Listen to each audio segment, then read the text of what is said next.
Bring in now Kamru Choudhury and RP Singh. The funniest thing is that nobody had a problem when Amit Shah was being put in jail, Kamru Choudhury. I just spoke about 2010 when the CBI arrested Amit Shah. At that time, when Abhishek Manu Singhvi was questioned about whether this is political vendetta, he said, "Do you think agencies are full of bunch of fools who will risk their entire career by making false allegations, non-existing allegations which are going to be examined by the Supreme Court? Charge sheet is not made overnight. Charge sheet is a collection of evidence.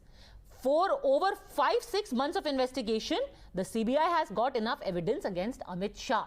What happened to this particular case? Amit Shah was given a clean chit.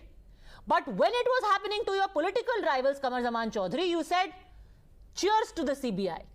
Cheers to the court. Let him be put out of Gujarat."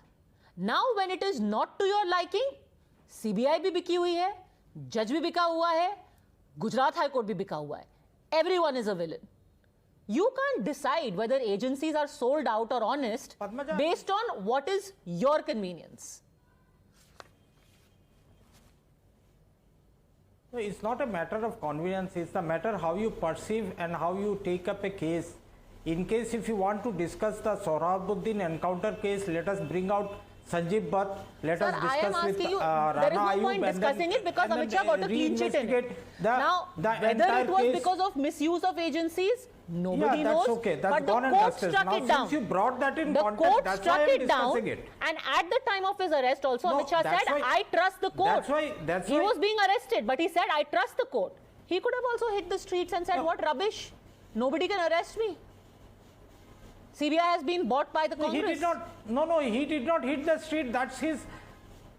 Padmaja, will you please let me make my point? Then you can counter cross question me whatever you want. Go on. First and foremost, that we are criticizing the judgment, not the judges of the High Court.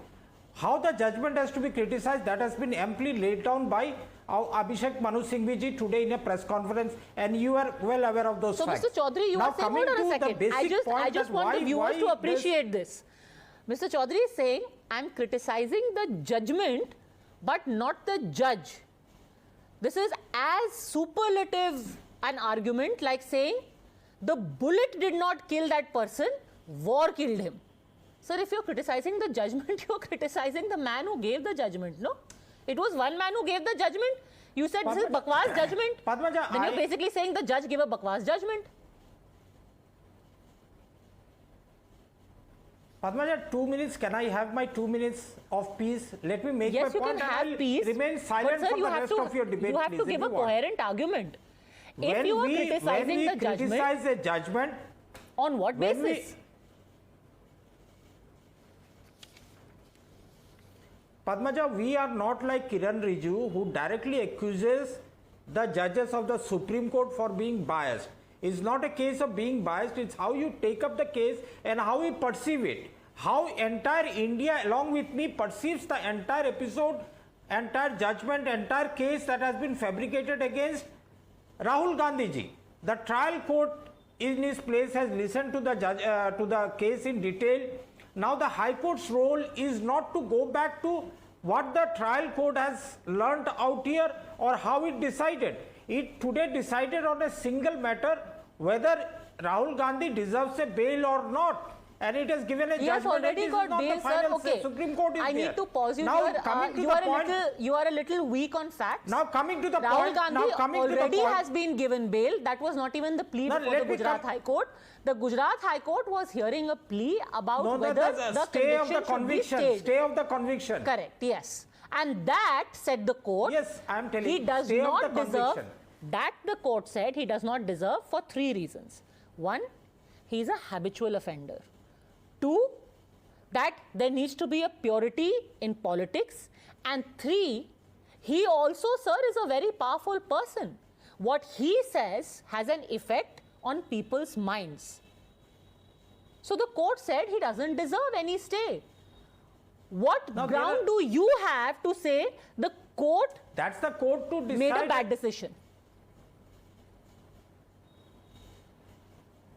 That's why I am criticizing the judgment of the High Court today. how we perceive it, this is pure travesty of justice. You know, ultimately, if we speak about crony capitalism, that's what Rahul Gandhi did. And incidentally, all those crony capitalists who fled India were with the surname of Modi. Now the BJP ecosystem has linked the entire Modi OBC community against Rahul Gandhi, that he has criticized and he has insulted the OBC community. How does the context even apply to Rahul Gandhi's statement? Second point, Sir, the judge today criticized that despite the Supreme Court's, Sir, you are making Supreme Court's warning, you are making arguments which have been heard by 3 judges.